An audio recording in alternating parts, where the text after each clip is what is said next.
Up there. Anyway, It was somewhere. somewhere. How you doing, YouTube? Joe, NEPA beer reviews. Hi. Matt, massive beer reviews. Back with some live reviews. Yes. When was that? Like 2-3 weeks ago, something like that. Yeah. The one video here says streamed 17 days ago. Okay, so 3 weeks ago. Yeah. 3 weeks ago, we decided to do a little bit of live review, and we had a good time. So I figured, might as well fucking do it again. Yeah. So here we are, live reviews. Let's fucking do it. First off, backstory. We're going to do a couple of reviews tonight. I'll bring a couple of beers to the table. Joe will bring a couple of beers to the table. But his beers actually were on quite a journey. Yes, they were. My parents were in Ireland recently, and my cousin actually manages a bar in Dublin. Okay. Called El Mulligan Grocer, and they were there. They were in Dublin for I think a day or two, and they went to his bar, and he, while they were there, just started opening different beers for them. I don't know if any of the beers that we have were beers that he had opened, but he told my mom that he had a 6-pack of different beers for me to try, and this was one of the beers. I'm not. I know of Tool, but I'm not super familiar with them, and I've never heard of this one. This particular one. Yeah. Yeah, this is, I've done a couple Toll reviews over the past year or so. A couple were awesome. There's a couple beers I had from them I wasn't blown away from, but this one sounds super fucking interesting. It really does. As far as what it is Toll Brewing's the Rødgrød Mid Fløde. I mean, I probably butchered the shit out of that, but who fucking cares? I'm not even gonna try. It's a fruit beer. It is, let's see, it actually says on here, right? It says, fruit ale brewed with strawberries, raspberries, black currants, red currants, vanilla, and lactose. So yeah, it's a fruit beer with lactose. Should get a really nice fucking creamy, kind of like milk vibe off it. I know that's fucking generic as fuck. Well, they actually say like just fruit and cream. That's what we should be getting. Yeah, is that what it says on the bottom? Yeah, it says an homage to homage. Thank you very much. To the best red fruit dish with cream. It's even better than a Little Mermaid when it comes to Danish hallmarks. I don't even know what the fuck that means. I don't know if that means either. Yeah. I stumbled over that one. Label-wise, it's cool. It's quintessentially kind of European, hipstery, cool, kind of arty, whatever the fuck it is. I don't know. We're gonna drink it. We're gonna find out what's going on with this. So hopefully it's not gonna explode on me. I'm gonna get these glasses. It looks like it is. Yeah, the fruit beers, the belt. We've got a little strawberry quick vibe going on here right now. The Belgian-esque beers, which whenever I think of a fruit beer, I think Belgian-born. Yeah, they can go a little bit. They can explode on you sometimes. Sometimes it happens on live radio. Joe and myself started doing the radio show that I do on the weekends together, and we had a local sour Belgian double that exploded live. Double in some circles. Don't even fucking say that shit. That exploded live in the air, so that was pretty fucking fun. Yeah, I mean, if you look at that sucker, pinky finger, strawberry quick head to it. Yeah. You know what I mean? Super creamy. It seems like it's going to stick around for a while. Yours is a bit bigger because it was first out of the bottle, a little bit more of a rough pour. And it's got a nice kind of like haze to it. It's got like a murky kind of, what would you call that color-wise? I don't know, like not quite red, not quite brown. Yeah, it looks like it looks like a watered down preservative kind of color. Like if you were to take some kind of jam and kind of mix it in with like a little bit of like water or something like that. That's kind of the vibe you're getting out of that sucker. So yeah, I mean, it looks like a fruit beer. So let's get a nose. Cheers.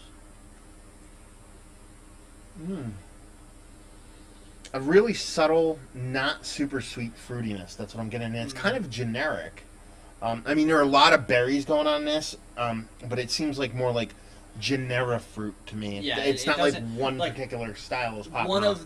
None of the fruits that they've mentioned really like pop out at me. But there's this kind of earthy, fleshy, non-sweetened, real fruitiness to it. Yeah. That it doesn't smell artificial in any way. It doesn't smell like fruit juice. And I'm getting a little bit of that kind of creamy, lactosey vibe. Very subtle, but it's there. Mm-hmm. You know what I mean? It's definitely, if I were going to equate it to anything, you ever have, Jesus Christ, Why am I? No. Funny fucking guy over here. You had to have had it. It's very. I can't think of the name. It's an English dessert. It's like sponge cake fruit. Pavlova? No.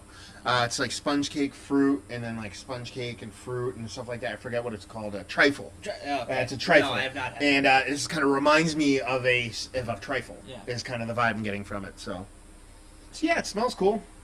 She looks fun. See if she tastes like. Cheers.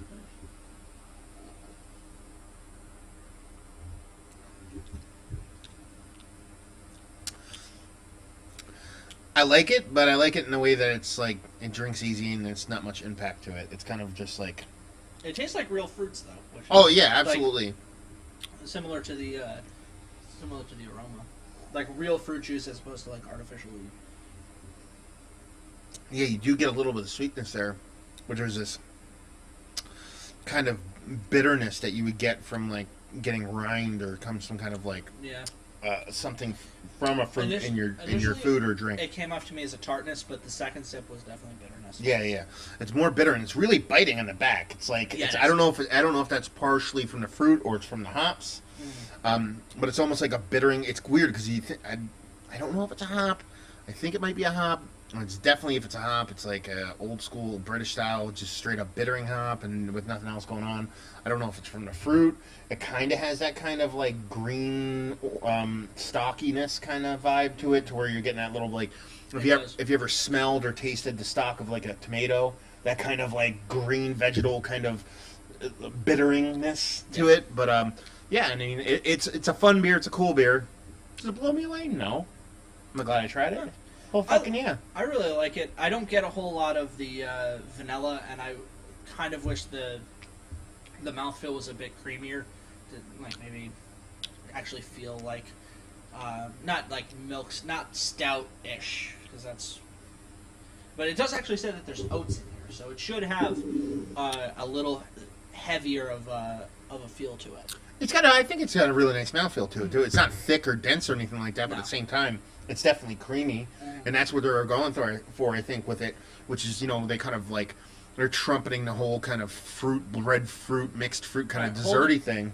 Holding it there for a minute, it does actually get better, but it's one of those things where no one's going to fucking do that every step. But someone might. Yeah, to me, this is like a I need something else with this beer. I need to pair it with something. I don't think I necessarily want to pair it with like a dessert. It might be something I want to kind of pair with a food in some form or fashion, but some kind of food that'll work with some kind of like fruitiness. Yeah. It almost seems like it's complementary to something. It's not meant to be drank on its own. Or it could be, a dated thing. It could be a time thing. Who knows? The date's on the cap.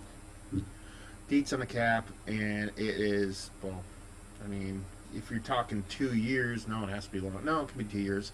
If you're talking 2 years, it's only a couple months old. Yeah. But yeah, it's a good beer. I like it. Let's talk about it. Is it one of the better fruit beers I've had?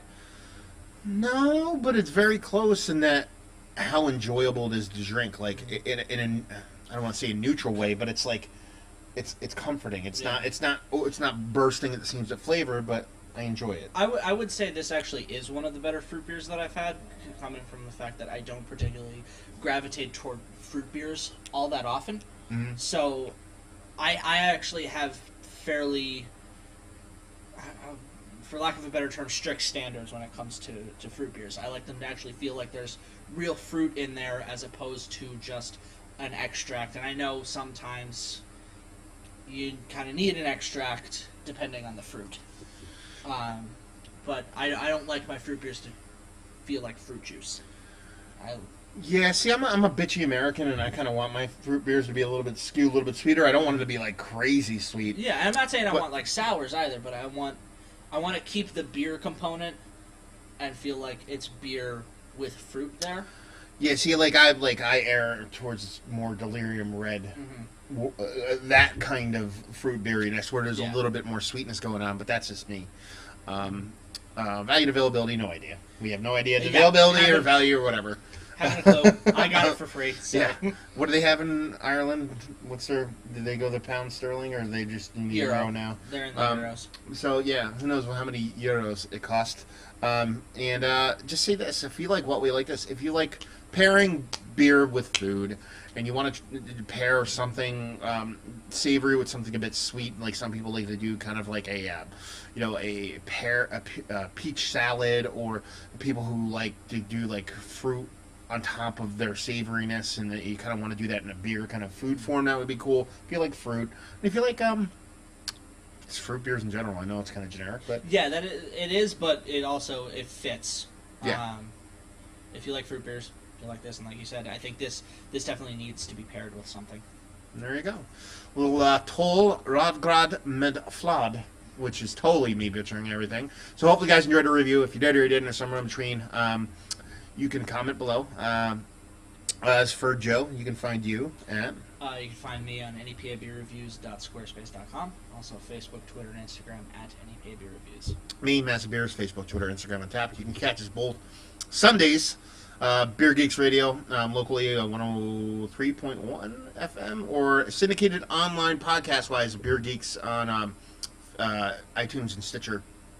There's a bit of a lull for posting. They'll get posted again very soon, so yeah, check that out on Sundays if you're, or anytime really, syndication-wise. And hopefully you guys enjoyed the review. Hopefully you're enjoying a nice beer right now. Hope to see you next time.